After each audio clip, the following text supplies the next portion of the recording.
જય શ્રી સ્વામિનારાયણ। આજે આપણે ધોળકા મંદિરનો ઇતિહાસ જાણવો છે। તેની સાથે સાથે ધોળકા મંદિરમાં જે મૂર્તિ રાધાકૃષ્ણની પધરાવવામાં આવી છે તેનું નામ મુરલી મનોહર દેવ નામ કેવી રીતે પડ્યું અને તે મૂર્તિ સૌપ્રથમ ક્યાં પધરાવવામાં આવી હતી તેનો ઇતિહાસ આપણે આજે ડિટેલમાં સાંભળવો છે। તો આવો સાંભળીએ મુરલી મનોહર દેવ જે ધોળકામાં બિરાજમાન છે અને તે મંદિર કોણે બનાવ્યું હતું તે આજે આપણે સાંભળવું છે। તો આવો સાંભળીએ। શ્રીજી મહારાજે વડતાલમાં સંવત 1881ના કાર્તિક સુધી 12ના શુભ દિને શ્રી લક્ષ્મીનારાયણ દેવની સ્વહસ્તે સ્થાપના કરી। તે સમય પછી એક વખત ચરોતરના હરિભક્તો શ્રીહરિના દર્શન કરવા વડતાલ આવ્યા અને ષોડોપચારથી શ્રીહરિનું પૂજન કરી હાર પહેરાવી આરતી ઉતારી અને સાથે લાવેલા મેવા મીઠાઈ તથા ફળ ફળાદિક અને વસ્ત્ર આભૂષણ ભેટ થઈ રહ્યા। એ જ સમયે ધોળકાના હરિભક્તો પણ આવ્યા હતા। તેમણે ભક્તિભાવપૂર્વક પૂજન કર્યું। વિપ્ર રેવાશંકર ભાઈ કેળાનું ગાડું ભરીને લાવ્યા હતા તે શ્રીજીને અર્પણ કર્યા। ધોળકાના હરિભક્તોની સેવાથી શ્રીહરિ પ્રસન્ન થયા। આ સમયે શ્રી રેવાશંકર ભાઈએ શ્રીહરિને ધોળકામાં મંદિર બનવા માટે પ્રાર્થના કરી અને તે માટે ધોળકામાં જમીન દાનમાં આપવાની તત્પરતા દાખવી અને સાથે આવેલા હરિભક્તોને તન મન અને ધનથી સેવા આપવાની ખાતરી આપી। શ્રીહરિએ ધોળકાના હરિભક્તોની વિનંતી પ્રસન્ન ચિત્તે સ્વીકારી અને મંદિરમાં પધરાવવા માટે રાધાકૃષ્ણ દેવની મૂર્તિઓ આપી। રેવાશંકર ભાઈએ જે ગાડામાં કેળા લાવ્યા હતા તે જ ગાડામાં મૂર્તિઓ ધોળકા લાવ્યા અને પોતાના મકાનમાં આ મૂર્તિઓ પધરાવી। આ વિડીયોમાં જે જગ્યાના દર્શન થઈ રહ્યા છે ત્યાં રેવાશંકર ભાઈનું ઘર હતું અને આ જ જગ્યાએ રાધાકૃષ્ણ દેવની મૂર્તિઓ સૌપ્રથમ ધોળકામાં પધરાવવામાં આવી હતી। શ્રી રેવાશંકર ભાઈની ભાવના હતી કે જેમ બને તેમ જલ્દી ધોળકામાં મંદિર બને, તેથી આ તેમના મકાનની વિશાળ જમીનને મંદિરને કૃષ્ણાર્પણ કરી અને તે અંગેનો દસ્તાવેજ સંવત 1881ની વિજયાદશમીને રોજ ₹1ના સ્ટેમ્પમાં કરી આપ્યો। તે દસ્તાવેજમાં જે લખેલું હતું તે આપણે હવે સાંભળીએ। સંવત 1881ના વર્ષે આસો સુધી 10મીને સ્વામી સહજાનંદજી મહારાજ જોગ લિખિતન કસ્બે ધોળકાના હરિભક્ત સત્સંગી રેવાશંકર પરજારામ રહેવાસી કસ્બે ઊંડા પાડાના ચકલામાં 2 ફળિયાના લીમડાની ઉગમણી કોરનું મંદિર તમામ ધર્મશાળા વગેરે તમોને લખું છું। તેના ખૂટની વિગત ઉગમણી કોરા પોળા મધ્યે છે। તે પોતાનું મધ્યનું બારણું છે। તે બારણાની ચાલ આથમણી છે। તેમાં રૂપ ભોગવતા ઉત્તર દિશા ભણીના ધરોમાં ભાઈલાલ ભટ્ટના કરા છે।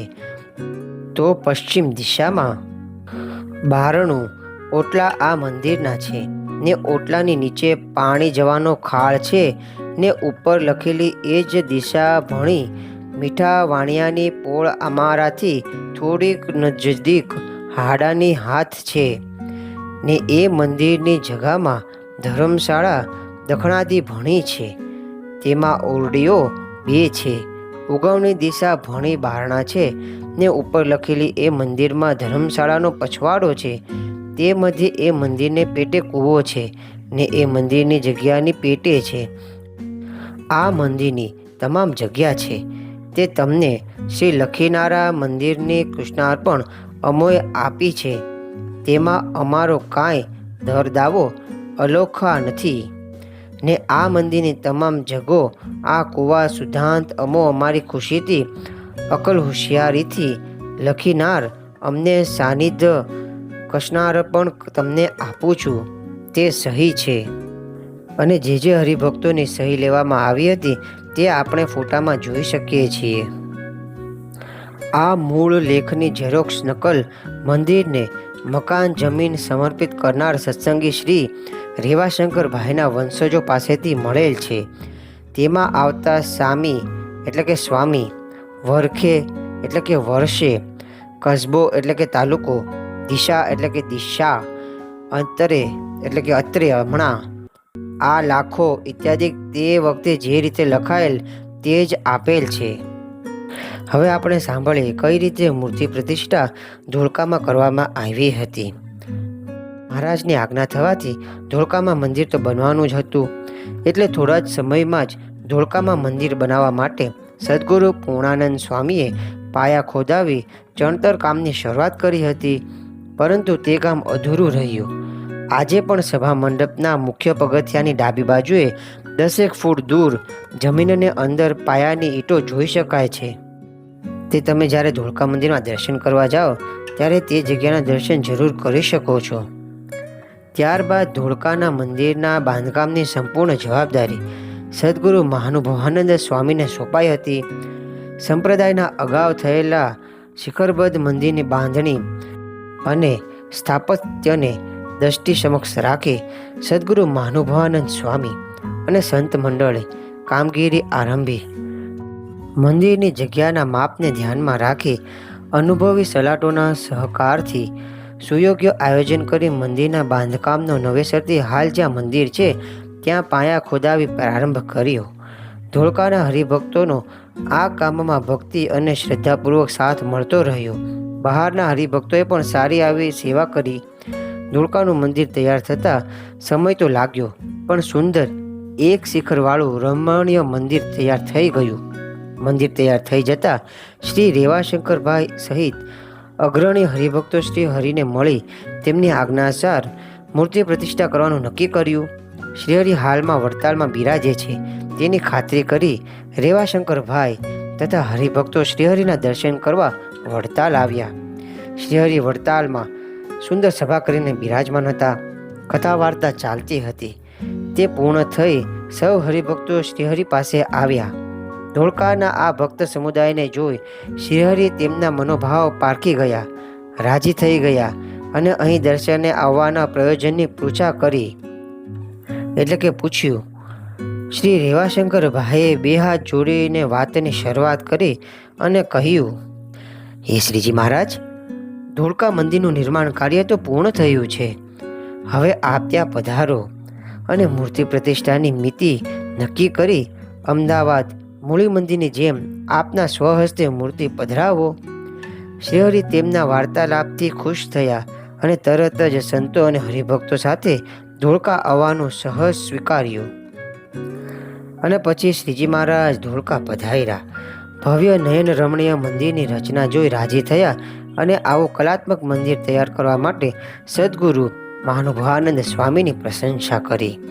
શ્રીહરિએ ધોળકા ગામમાંથી વિદ્વાન બ્રાહ્મણને બોલાવી મુહૂર્ત જોવડાવ્યું અને મૂર્તિ પ્રતિષ્ઠા માટે સંવંત 1883ના વૈશાખ વદ પાંચમને બુધવારની તિથિ તારીખ પ્રમાણે 15 મે 1827 નક્કી થઈ. શ્રીહરિ આજ્ઞા અનુસાર પ્રતિષ્ઠા મહોત્સવની આમંત્રણ પત્રિકાઓ ગામોગામ મોકલી. સંતો તથા હરિભક્તોને આ ઉત્સવ પર વહેલાસર આવવા આમંત્રણો પાઠવ્યા. ધોળકા શહેરમાં પ્રતિષ્ઠા મહોત્સવની તિથિ નક્કી થતાં આનંદ મંગલ પ્રવર્તવા લાગ્યા અને ઉત્સવ ધામધૂમથી ઉજવાય તે માટે તાડમાર તૈયારીઓ થવા લાગી.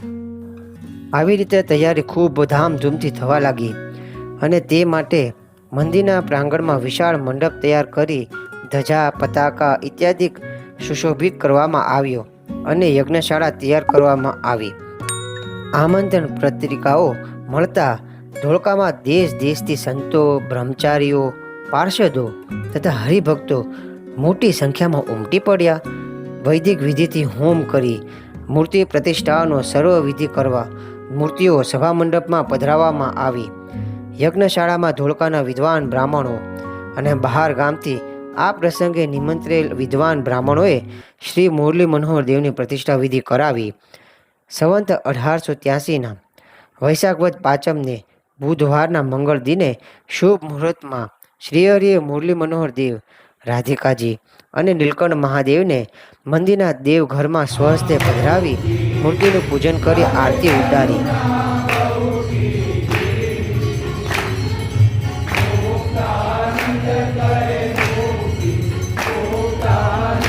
કરે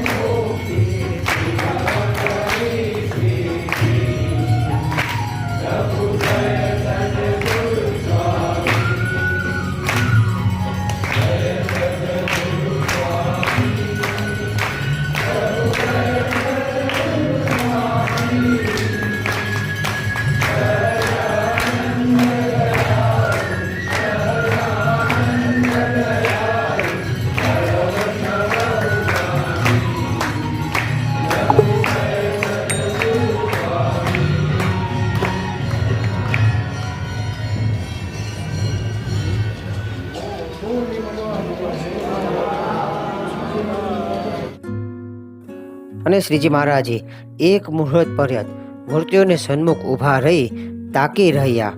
તે સમયે શ્રીના સ્વરૂપમાંથી તેજ પુંજ દ્રષ્ટિગોચર થયો. શાંત અને અમૃતમય પ્રકાશ સૌના આશ્ચર્ય વચ્ચે શ્રી મુરલી મનોહર દેવની મૂર્તિઓમાં સમાઈ ગયો. મંદિરમાં ઉત્તરાભિમુખે પ્રવેશ દ્વારમાં ગણેશ અને હનુમાનજીની સુંદર પ્રતિમાઓ પણ વેદ મંત્રોના ઉચ્ચારણ સાથે પ્રતિષ્ઠા કરી પધરાવવામાં આવી. શ્રીહરિએ આ પ્રસંગે 5 દિવસ ધોળકામાં રહ્યા. ચક્રવર્તી મહારાજથી પણ અધિક રીતે યજ્ઞમાં ભાગ લેનારા બ્રાહ્મણોને દક્ષિણા આપી સંતુષ્ટ કર્યા. દેશ દેશથી આવેલા સંતો પાર્ષદો અને હરિભક્તોને પ્રેમપૂર્વક જમાડી દિવ્ય આનંદ આપ્યો. તે દરમિયાન સાતમને દિવસે ઉદ્ધવ સંપ્રદાયની રીતિ અનુસાર મંદિરના રોજિંદા પ્રતિમા પૂજનની વ્યવસ્થા કરી. આ પ્રતિષ્ઠા મહોત્સવ દરમિયાન શ્રીજી મહારાજ ધોળકામાં રહ્યા. તે દિવસોની સભામાં પોતાની દિવ્ય વાણીથી સંતો અને હરિભક્તોને ભક્તિ રસમાં તરબોળ કરતા રહ્યા. આ રીતે ધોળકામાં અદ્ભુત ઉત્સવ ઉજવાયો. બીજી વિશેષ વાત એવી તે છે કે ભગવાન સ્વામિનારાયણ રાધાકૃષ્ણની મૂર્તિ જે પધરાવી છે તેમનું નામ મુરલી મનોહર દેવ તે કેવી રીતે અપાયું તે આજે આપણે સાંભળવું છે. તો વાત એવી હતી કે મૂર્તિ પ્રતિષ્ઠા મહોત્સવ સંપન્ન થઈ રહ્યો હતો. તે સમયે રાધાકૃષ્ણની સુંદર પ્રતિમા પધરાવી ત્યારે કૃષ્ણના હાથમાં મુરલી આપવાની રહી ગઈ હતી. શ્રીજી મહારાજની દ્રષ્ટિ ભગવાન કૃષ્ણની પ્રતિમા ઉપર પડી અને હસતા હસતા શ્રીહરિ બોલ્યા, એ મુરલી ક્યાં છે? મુરલી વગર તો આ રાધાકૃષ્ણ દેવ શોભે. સંતો ઉતાવળે ભૂલાઈ ગયેલ મુરલી લઈ આવ્યા અને મુરલી ધારણ કરાવી.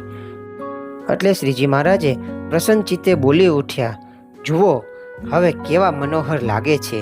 અને ત્યારથી શ્રી મુરલી મનોહર દેવ નામ પડ્યું. આમ શ્રીહરિએ ધોળકામાં મુરલી મનોહર દેવની સ્થાપના સ્વહસ્તે કરી પ્રસન્ન થયા. ત્યારબાદ શ્રીહરિ સંતો અને હરિભક્તો સાથે વડતાલ આવ્યા. ત્યાં સિંજીવાડે રાત રહી વરસડે અને ગાળિયાણા થઈ ધોલેરા પધાર્યા અને ત્યાંથી ગઢપુર આવ્યા. આવી રીતે શ્રીજી મહારાજે ધોળકામાં શ્રી મુરલી મનોહર દેવની મૂર્તિ મધ્યખંડમાં પધરાવી. તે શ્રી કૃષ્ણની આકર્ષણ પ્રતિમા કાળા પથ્થરમાંથી અને રાધિકાની પ્રતિમા આરસમાંથી બનાવેલી છે. હરિકૃષ્ણ મહારાજની પ્રતિમા ધાતુની બનેલી છે. હરિકૃષ્ણ મહારાજની આ મૂર્તિ શ્રીજી મહારાજના સ્વધામ ગમન બાદ પધરાવેલ છે. હરિકૃષ્ણ મહારાજની આ મૂર્તિ બનાવવામાં પંચધાતુનો ઉપયોગ કરવામાં આવ્યો છે. શ્રી કૃષ્ણ રાધિકાજી અને શ્રી હરિકૃષ્ણ મહારાજની આ ત્રણેય મૂર્તિઓ સુવર્ણ અને ચાંદીથી મઢેલ અત્યંત કલાપૂર્ણ સિંહાસન પર બિરાજમાન છે.